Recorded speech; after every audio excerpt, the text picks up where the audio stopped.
The next day. ఈసారి ఎన్ని చేపలని చెప్పని ఎండ పెట్టకూడదా నా కొడుకుని.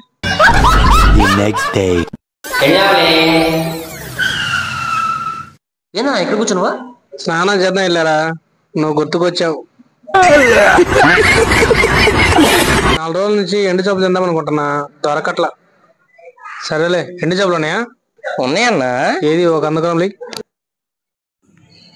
సరేలే, వ్యాపారం అంతా ఎలా జరుగుతుంది? యాడన్నా ఎవరు కొనట్లేదన్నా. ఎలా కొంటారు? ఎండు చేపలు అనగానే 8 కిలోమీటర్లు వెళ్ళిపోతున్నాయి, ఎలా కొంటారా? పక్కరా జరుగు, తీసి నెత్తిన పెట్టుకొని మళ్ళీ మొత్తం అమ్మేసుకొని వచ్చి బండి తీసుకెళ్ళి వెళ్ళిపో. జాబిల్లి కోసం వేచాను నీ రాకకై.